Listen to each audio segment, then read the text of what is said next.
नमस्कार. प्राईम पॉईंटमध्ये मी सुहास आपल्या सगळ्यांचं स्वागत करतो. कधीकधी ना व्यक्तीचं म्हणा, पक्षाचं म्हणा, एखाद्या संघटनेचं म्हणा, नुकसान झालं की मग आपण त्याच्या दुरुस्तीच्या मागे लागायला लागतो. काहीसं तशीच अवस्था ही सरकारच्या बाबतीतही झालेली आहे आणि तीच अवस्था ही राष्ट्रीय स्वयंसेवक संघाच्या बाबतीमध्ये सुद्धा झालेली आहे. याचं कारण असं आहे, म्हणजे मी का असं म्हणतो आहे, पण तरी त्यातून मी खरं तर संघाच्या भूमिकेचं स्वागतच करीन. कारण जो बदल देशामध्ये घडत असतो, सातत्याने जे काही नवनवीन बदल घडत असतात, ते बदल स्वीकारण्याची क्षमता आणि तो बदल आपण स्वीकारतोय हे मान्य करणंसुद्धा खूप महत्त्वाचं असतं. सरसंघचालक मोहन भागवत हे तरुणाईशी संवाद साधणार आहेत. 6 ऑगस्टला ते तरुणाईशी संवाद साधणार आहेत आणि ही अतिशय स्वागतार्ह गोष्ट आहे. फक्त याच्यातनं मुद्दा एकच निर्माण होतो की तरुणांशी संवाद साधण्याची वेळ ही चुकली का? हा संवाद आधीच व्हायला हवा होता का, की ज्याच्याने खूप फरक पडला असता? आता उशीर झाला आहे का हा संवाद साधायला? आपण हेच बघणार आहोत या व्हिडिओमधनं. आणि त्याचबरोबर अभिजित दिपके यानं सुद्धा सरसंघचालक मोहन भागवत यांच्या या भूमिकेवर आपली प्रतिक्रिया दिलेली आहे. ती सुद्धा खूप महत्त्वाची आहे. तेही आपण बघूयात या व्हिडिओतनं. तुम्हाला देखील व्हिडिओ आवडला तर लाईक करा, शेअर करा, चॅनल सबस्क्राईब करायला विसरू नका आणि तुमची देखील कमेंट या कमेंट बॉक्समध्ये जरूर टाका. मित्रहो, या देशाने जेनझींचं एक मोठं आंदोलन आपण जंतर मंतरवर बघितलं. हे इतकं मोठं होतं की या आंदोलनाच्या पुढे सरकारला अखेर झुकावं लागलं. सरकारने शिक्षण मंत्र्यांचा म्हणजेच धर्मेंद्र प्रधानांचा राजीनामा सरकारला घ्यावाच लागला. इतकी ताकद या तरुणाईची, या आंदोलनाची आपल्याला बघायला मिळाली. याचं कारण असं आहे की तरुणाई त्या आंदोलनापासून हटायला तयार नव्हती.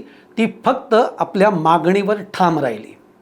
तुम्ही आम्हाला मारा, झोडा, आमचं अन्न पाणी बंद करा, पण आता आम्ही या भूमिकेवरनं मागे हटणार नाही. ही ठाम भूमिका या मुलांनी घेतली आणि म्हणून सरकारला झुकावं लागलं. हे जेव्हा घडलं, धर्मेंद्र प्रधानांचा राजीनामा ज्या वेळेला घेतला गेला त्याच्यानंतर 1-2 दिवसातच राष्ट्रीय स्वयंसेवक संघाचे सरसंघचालक मोहन भागवत यांनी एक फार महत्त्वाचं आणि फार मोठं विधान केलं. ते काय म्हणाले की आजची तरुण पिढी जी आहे, ही तरुण पिढी खूप वेगळी आहे. ती प्रश्न विचारते आणि हे बरोबर आहे. आपला म्हणजे आता मोहन भागवत असतील किंवा अगदी माझ्यासारख्या मंडळींचा सुद्धा जो आमच्या तरुण पिढीतला जो काळ होता, आम्ही प्रश्न विचारत होतो का? हो, होतो. पण त्याचप्रमाणे आम्ही समोरच्यांनी काही आम्हाला उत्तर दिलं तर आम्ही ते ऐकतही होतो.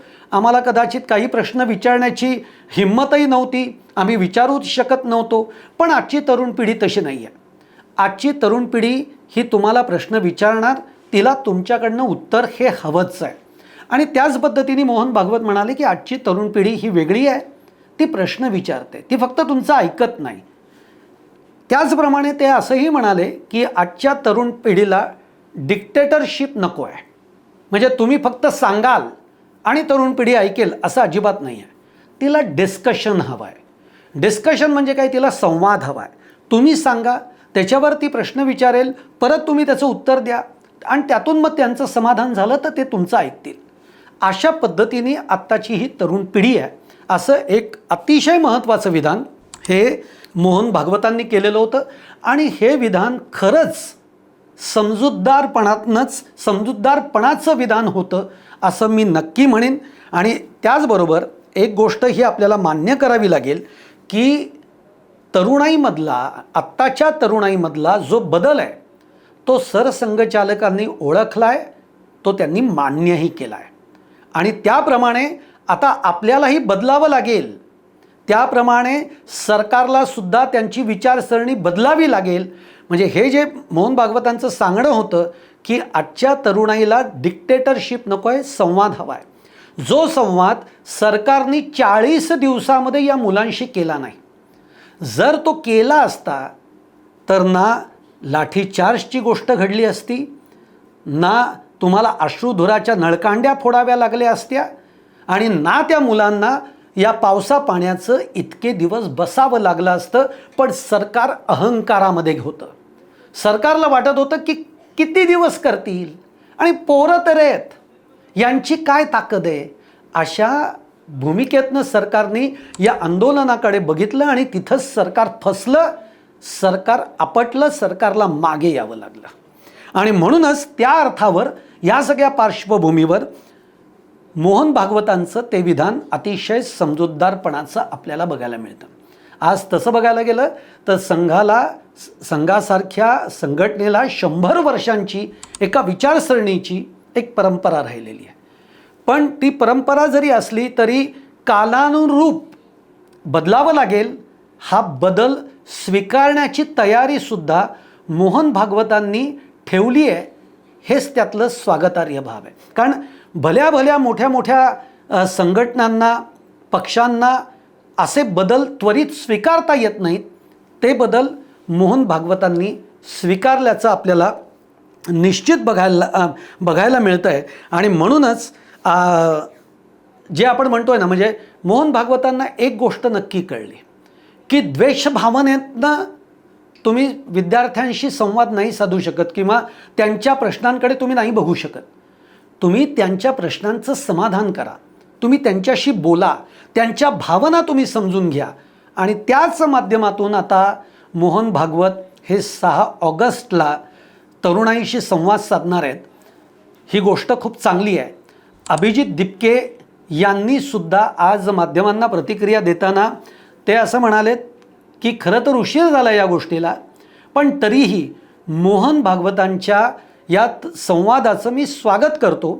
आणि त्याचबरोबर ते आणखीन एक गोष्ट खूप इंटरेस्टिंग बोलले, महत्त्वाची बोलले की हा संवाद एखाद्या तरुणाने साधला असता संघटनेतनं तर तो अधिक प्रभावीही ठरला असता. पण ठीक आहे, म्हणजे मी लहान मोठं वयाने असं मी बघणार नाही. एक वेळ कधीकधी अनुभवी माणूस जो असतो, वयाने अनुभवी, ज्यांनी सगळे उन्हाळे पावसाळे बघितलेले आहेत, तो जो अनुभवातनं तयार झालेला जो माणूस आहे, व्यक्ती आहे, त्याचा देखील संवाद हा खूप कधीकधी अतिशय पॉझिटिव्ह, अतिशय आनंददायी ठरतोय. मुळात तरुणाईशी संवाद होतोय आणि मोहन भागवत तो करतायत, संघ तो करतोय, हेच त्यातलं फार महत्त्वाचं आहे. आणि म्हणूनच दिपकेनी स्वागतही केलेलं आहे. त्याचप्रमाणे अभिजित दिपके असंही म्हणाले, पण तरीही संघाने आम्हाला संविधानाच्या गोष्टी किंवा तरुणाईने या गोष्टी योग्य केल्या नाहीत, अयोग्य केल्या वगैरे हे सांगायला जाऊ नये. कारण आजपर्यंत संघाने संविधान किती मानलं आणि संविधानाचा आदर किती केला आहे हे मला नक्की माहिती आहे. त्यामुळे आता जेव्हा मोहन भागवत या गोष्टींचा संवाद साधतील, त्यांना डॉक्टर बाबासाहेब आंबेडकर यांच्या विचारसरणीच्या बाबतीमध्ये संघाचं मत काय आहे हे संघाला, मोहन भागवतांना सांगावं लागणार आहे. संविधानाप्रती संघाची बघण्याची दृष्टी कशी आहे ही मोहन भागवतांना त्या तरुणाईशी संवाद साधावा लागणार आहे. आता काय काय घडतं या संवादामध्ये, मोहन भागवत नेमकं काय बोलणार आहेत हे फार इंटरेस्टिंग असणार आहे. त्यामुळे ती चांगली गोष्ट आहे.